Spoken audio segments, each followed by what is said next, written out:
environment. So macro environment it means அதாவது ஒரு ஆர்கனைசேஷன்ல internal and external factor இருக்குன்னு பார்த்தோம் இல்லைங்களா. ஸோ நேற்றே கிளாஸ்ல பார்த்தோம். ஸோ இன்டர்னல் ஃபேக்டர் அப்படிங்கிறது கம்பெனிக்குள்ளே இருக்கக்கூடியது. எக்ஸ்டர்னல் ஃபேக்டர் அப்படிங்கிறது எக்ஸ்டர்னல் ஃபேக்டரை மைக்ரோ அண்ட் மேக்ரோன்னு பிரிச்சோம். ஸோ மைக்ரோ ஆல்ரெடி நம்ம டிஸ்கஸ் பண்ணிட்டோம். இப்போ நம்ம பார்க்க போகிறது macro. So macro environment. So இந்த மேக்ரோ என்வரான்மெண்ட் ஃபேக்டர்ஸில் என்னெல்லாம் இருக்குது அப்படின்னா, so first one is economic, socio cultural. Socio cultural economic means அதாவது அந்த பொருளாதார சூழலை குறிக்குது.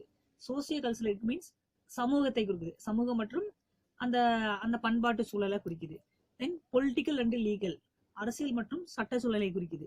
தென் ஜியோ பிசிக்கல், அதாவது புவியியல் சூழலை குறிக்குது. தென் டெக்னாலஜி, அந்த டெக்னிக்கல் தொழில்நுட்பம் சார்ந்த சூழலை குறிக்குது. தென் குளோபல், குளோபல்னா உலகளாவிய சூழல் அப்படின்னு சொல்லுவோம் சரிங்களா. ஸோ இந்த மேக்ரோ என்விரான்மெண்ட்டை economic, socio cultural, political and legal, geophysical, then technology and global அப்படின்னு சொல்லியெல்லாம் நம்ம பார்க்கலாம் சரிங்களா. இப்போ வாங்க நம்ம என்ன பார்க்கலாம். This is the general or overall environment in which the business operates. The success of a business is dependent on its ability to adapt to the macro environment. So ஒரு வணிகத்தினுடைய சக்சஸ், வெற்றி என்பது எதை சார்ந்து இருக்குன்னா இந்த மேக்ரோ எக்கனாமிக்கும் சார்ந்துதான் இருக்கு சரிங்களா. Since these are uncontrollable factors. ஆனா இந்த மேக்ரோ என்விரான்மெண்ட் அதாவது இது வந்து எக்ஸ்டர்னலா இருக்கிறதுனால அன்கண்ட்ரோலபிள் ஃபேக்டர்ஸ், அதாவது இதை வந்து கட்டுப்படுத்த முடியாத ஒரு காரணிகளாகவும் இருக்குது. They offer enormous opportunities to business and also possess serious threats to business. So இது பார்த்தீங்க அப்படின்னா இந்த மாதிரியான மேக்ரோ என்விரான்மெண்ட் பார்த்தீங்க அப்படின்னா வியாபாரத்திற்கு பார்த்தீங்க அப்படின்னா மகத்தான ஒரு சூழல், அதாவது ஆப்பர்ச்சுனிட்டிஸையும் கொடுக்க செய்யுது. அண்ட் ஆல்சோ கிவ்ஸ் என்ன த்ரெட்ஸ், ஒரு சில அச்சுறுத்தலையும் கூட கொடுக்கறதுக்கான வாய்ப்புகள் வந்து இந்த மேக்ரோ என்விரான்மெண்ட்ல இருக்கு சரிங்களா. The general or remote environment factors are as follows. So அந்த பொதுவாக இருக்கக்கூடிய அந்த பழமையான சூழல்கள் என்னன்னு ஒன் பை ஒன்னா டிஸ்கஸ் பண்ணலாமாங்க. ஃபர்ஸ்ட் ஒன் எக்கனாமிக் என்விரான்மெண்ட், அதாவது பொருளாதார சூழல் அப்படின்னு சொல்லுவாங்களா. ஃபர்ஸ்ட் ஒன் பாருங்க, the business is an integral part of economic system prevalent in a nation. அதாவது the business ஒரு நாட்டுல, ஸோ வணிகம் என்பது பொருளாதார அமைப்பினுடைய, ஸோ ஒரு நாட்டுல எக்கனாமிக்ஸ் இருக்கு அப்படின்னா ஸோ அந்த எக்கனாமிக்ஸ் க்ரௌத் ஆகிறதுக்கு பிஸ்னஸும் ஒரு மிக முக்கியமான ஒரு அடிப்படையான ஒரு அமைப்பு சரிங்களா. Next the multiple variables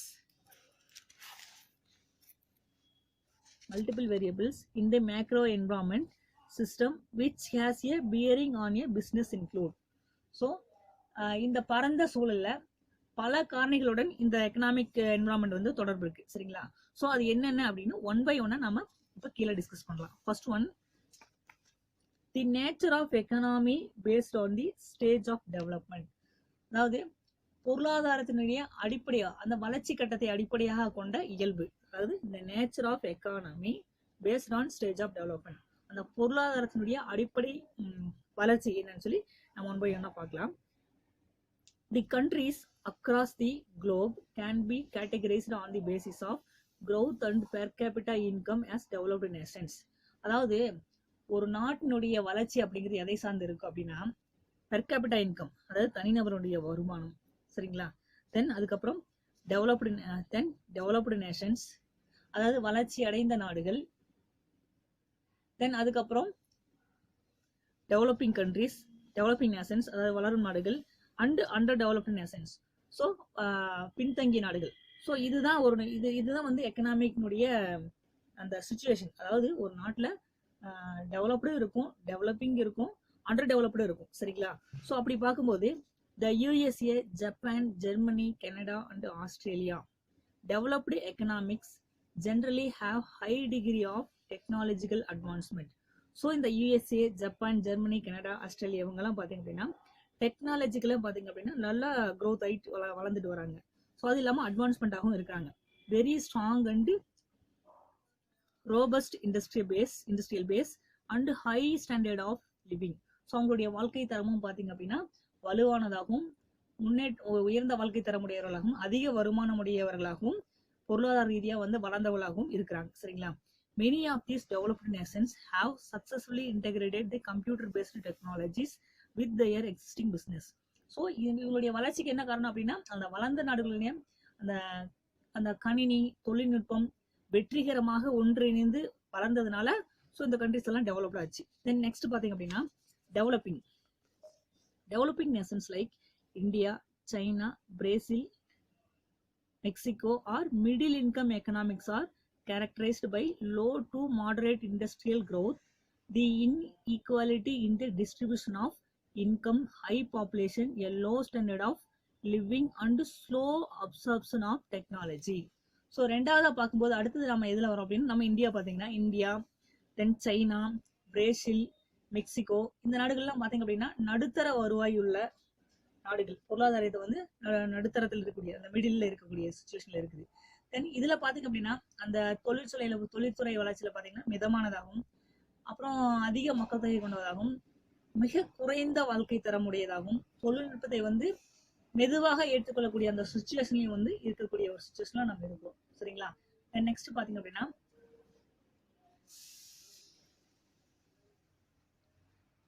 underdeveloped nations or low income economics with a very low degree of technology adoption and a very poor standard of living. So பொருளாதாரத்துல பின்தங்கிய நாடுகள் மிகவும் குறைந்த அளவிலான தொழில்நுட்பம் வந்து இருக்கிறதுனால அதனால என்ன ஆகுது அப்படின்னா மிக குறைவான வாழ்க்கை தரத்தை கொண்டவையாக நம்ம very poor standard of living. So அதனால பாத்தீங்கன்னா வாழ்க்கையில வந்து அந்த அண்டர் டெவலப்டு கண்ட்ரிஸ் எல்லாம் பாத்தீங்க அப்படின்னா அவங்களுடைய வருவாயும் குறைவு, அவங்ககிட்ட இருக்கக்கூடிய டெக்னாலஜி அடாப்ஷனும் வந்து குறைவு. ஸோ அவங்களுடைய வாழ்க்கை தரமும் அந்த அளவுக்கு பெரிய லெவல்ல வந்து இல்லை. சரிங்களா? நெக்ஸ்ட் பாத்தீங்க அப்படின்னா the nature of economic system. The economic system can be classified as capitalistic, socialistic and mixed economy. ரெண்டாவது பார்க்கும்போது the nature of economic system, அதாவது பொருளாதார அமைப்பு முறையினுடைய இயல்புகள், பொருளாதார அமைப்பு முறை. அதாவது எக்கனாமிக் சிஸ்டத்தை வந்து எப்படி வந்து கிளாசிஃபை பண்ணலாம் அப்படின்னா there are three types. We can go to classify into three types. First one is அது என்ன கேபிட்டலிஸ்டிக். ஸோ கேபிட்டலிஸ்டிக்னா தமிழ் என்ன சொன்னா முதலாளித்துவம். தென் ரெண்டாவது சோசியலிஸ்டிக். சோசியலிஸ்டிக்னா ரெண்டாவது என்ன சொல்லுவோம் அப்படின்னா சமதர்மம் அப்படின்னு அல்லது சோசியலிசம் அப்படின்னு சொல்லுவோம். தென் தேர்ட் ஒன் பாத்தீங்க அப்படின்னா மிக்சட் எக்கனாமி, அதாவது கலப்பு பொருளாதாரம் அப்படின்னு சொல்லுவோம். சரிங்களா? தென் நெக்ஸ்ட் பாத்தீங்க அப்படின்னா capitalist economy is a free enterprise market where individual ownership of wealth is predominant.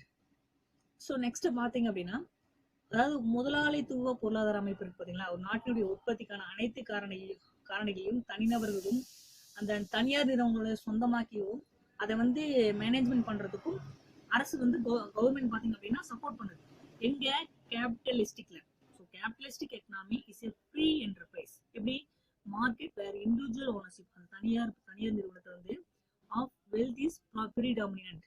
So இதுல பாத்தீங்கன்னா தனியார் நிறுவனத்தை வந்து ஏற்று நடத்தக்கூடிய அளவுக்கு எங்க கேபிட்டலிஸ்டிக்ல வந்து அதிகாரம் வந்து இருக்கு. ஆனால் socialistic economy is a state controlled with a lot of restriction on private sector.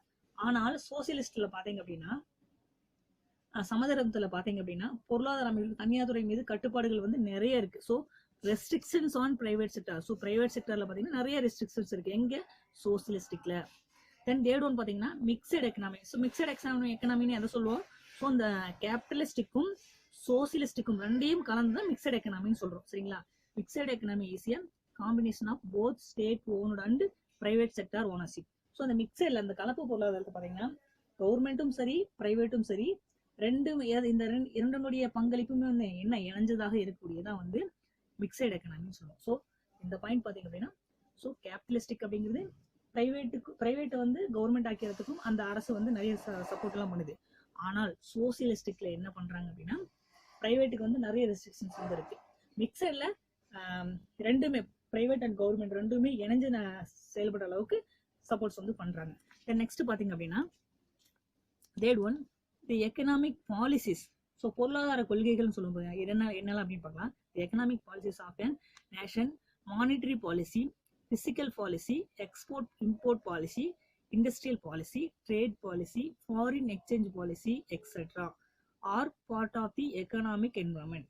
So பொருளாதார கொள்கைகளை எதை சொல்லுவோம் அப்படின்னா அது என்ன மானிட்டரி பாலிசினா என்ன சொல்லுவோம், அந்த நாணய கொள்கை அப்படின்னு சொல்லுவோம் சரிங்களா தமிழ்ல. அடுத்து பிஸ்கல் பாலிசினா நிதி கொள்கை அப்படின்னு சொல்லுவோம். எக்ஸ்போர்ட் இம்போர்ட் பாலிசி அப்படின்னா அந்த ஏற்றுமதி இறக்குமதி கொள்கை அப்படின்னு சொல்லுவோம். அண்ட் நெக்ஸ்ட் இண்டஸ்ட்ரியல் பாலிசி அப்படின்னு எதை சொல்லுவோம்னா தொழில்துறை கொள்கை அப்படின்னு சொல்லுவோம். தென் ட்ரேட் பாலிசினா வர்த்தக கொள்கை வியாபார கொள்கை அப்படின்னு சொல்லுவோம். தென் ஃபாரின் எக்ஸ்சேஞ்ச் பாலிசி அப்படின்னா அந்நிய செலாவணி கொள்கை அப்படின்னு சொல்லலாம். இந்த எக்கனாமிக்னுடைய பாலிசிஸ்ன்னு இதையெல்லாம் சொல்லுவோம் சரிங்களா. தென் நெக்ஸ்ட் பாத்தீங்க அப்படின்னா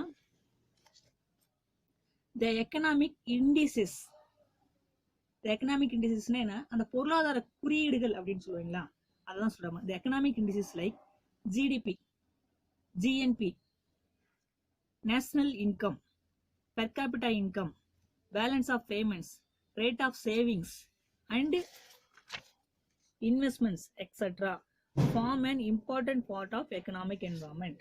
ஸோ அடுத்தது பாத்தீங்க அப்படின்னா அந்த பொருளாதார குறியீடுகள் அப்படின்னு சொல்லி நம்ம தெரிஞ்சிருக்கோம். அதாவது economic indices GDP gross domestic product, அடுத்து GNP gross national income, per capita income. So இதையெல்லாம் என்ன சொல்றோம் அப்படின்னா ஜிடிபி அப்படின்னா எதை சொல்லும் அப்படின்னா மொத்த உள்நாட்டு உற்பத்தி இருக்குங்களா அதுதான் ஜிடிபின்னு சொல்றோம். ஜிஎன்பி என்ன மொத்த தேசிய உற்பத்தி அப்படின்னு சொல்லுவோம் சரிங்களா. அடுத்தது நேஷனல் இன்கம் அப்படின்னா தேசிய வருமானம். தென் பெர் கேபிட்டா இன்கம் அப்படின்னா தனிநபருடைய வருமானம். தென் பேலன்ஸ் ஆஃப் பேமெண்ட் அப்படின்னு எதை சொல்லுவோம் அப்படின்னா அந்த செலுத்துகை சமநிலை சரிங்களா. Then rate of savings and investments அப்படின்னு எதை சொல்லுவோம் அப்படின்னா சேமிப்பு விகிதம் மற்றும் முதலீடு இதெல்லாம் சொல்லுவோம். Then etcetera form an important part of economic. So இது எல்லாமே என்ன ஸோ ஒரு பொருளாதார சூழலில் இருக்கக்கூடிய முக்கியமான பகுதியை வந்து குறிக்குது சரிங்களா.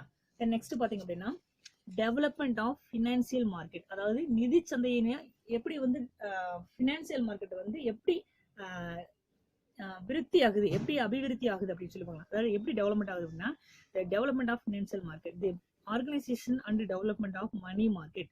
ஸோ எப்படியெல்லாம் அந்த வளர்ச்சி எப்படி வந்து டெவலப் ஆகுது அப்படின்னா மணி மார்க்கெட் பணச்சந்தை, கேபிட்டல் மார்க்கெட் மூலதன சந்தை, செக்யூரிட்டிஸ் மார்க்கெட் அதாவது பங்கு சந்தை, தென் அண்ட் பேங்கிங் சிஸ்டம் வங்கியினுடைய அமைப்பு முறை சரிங்களா has a greater impact. So இது எல்லாம் தான் வந்து ஸோ அப்போ ஃபினான்சியல் மார்க்கெட் எப்படி டெவலப்மெண்ட் ஆகுதுன்னா ஸோ அந்த money market, capital market, securities market, banking system. So இதெல்லாம் வந்து கிரௌத் ஆகுறதுனால தான் என்ன ஆகுது ஃபினான்சியல் மார்க்கெட் வந்து டெவலப் ஆகிட்டே வருது சரிங்களா. அண்ட் நெக்ஸ்ட் பாத்தீங்க அப்படின்னா the economic structure includes capital formation.